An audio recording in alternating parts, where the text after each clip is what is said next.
Special report media partner नगर Sahyadri associated bye Sahyadri publication.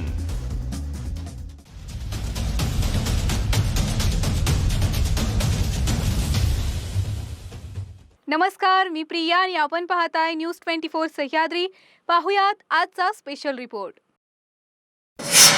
नियमांची बंधनं फक्त सामान्यांसाठीच लागू आहेत का? नियम करणारेच नियम मोडू लागले तर कशाला हवेत फक्त दिखाव्यासाठी नियम? मागील 1.5 ते 2 वर्षांपासून देशावर कोरोनाचे काळे धग दाटले आहेत आणि त्यामुळेच हा कोरोना नियंत्रणात यावा यासाठी वेळोवेळी प्रशासनाकडून विविध नियम लागू केलेत। प्रसंगी लॉकडाऊन देखील केलंय। मात्र या नियमांचं पालन करणं ही फक्त सर्वसामान्यांचीच जबाबदारी आहे काय, हा प्रश्न आता सर्वसामान्यांमधून पुढे येतोय।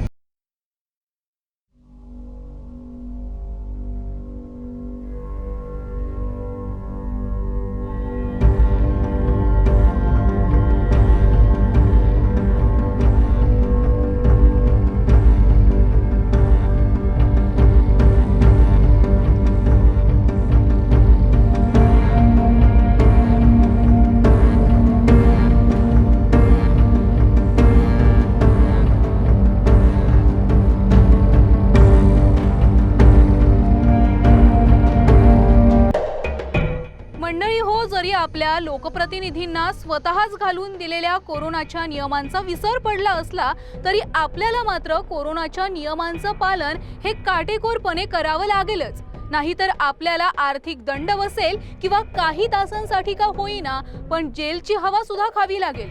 नाहीतर आपली चूक नसताना एखाद्या जिल्हाधिकाऱ्यांच्या रागाला बळी पडून आपला मोबाईल तरी फुटेल किंवा आपल्या कानशिलात तरी वाजवली जाईल।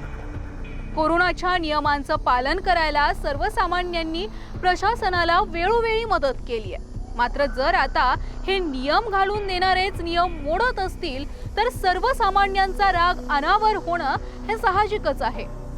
निवडणुका, प्रचार सभा, जनआशीर्वाद यात्रा, लोकप्रतिनिधींच्या कुटुंबातील लग्न समारंभ, कार्यकर्ता मेळावे या मोठमोठ्या कार्यक्रमांमध्ये आणि गर्दीच्या ठिकाणी बहुतेक लोकप्रतिनिधी कोरोनाला आग्रहाचं निमंत्रण देत नसावेत। त्यामुळेच की काय कोरोनाची या कार्यक्रमांमध्ये उपस्थिती नसते आणि कोरोना सुद्धा पसरत नाही। मात्र पोटासाठी सर्वसामान्यांनी रस्त्याच्या बाजूला लावलेल्या एखाद्या खाद्य स्टॉलवरून कोरोना बुलेट ट्रेनच्या वेगाने पसरतो असं कदाचित प्रशासनाला वाटू लागलंय। मंडळी हो, कोरोनाचे नियम पाळू नका असं आम्ही तुम्हाला सांगत नाही। उलट तुम्ही निवडून दिलेले प्रतिनिधी जसं कोरोना नियमांचं उल्लंघन करत आहेत तसं तुम्ही तरी करू नका। कारण स्वतःची काळजी घेणं आणि स्वतः बरोबरच कुटुंबाची काळजी घेणं ही तुमच्या स्वतःची वैयक्तिक जबाबदारी आहे।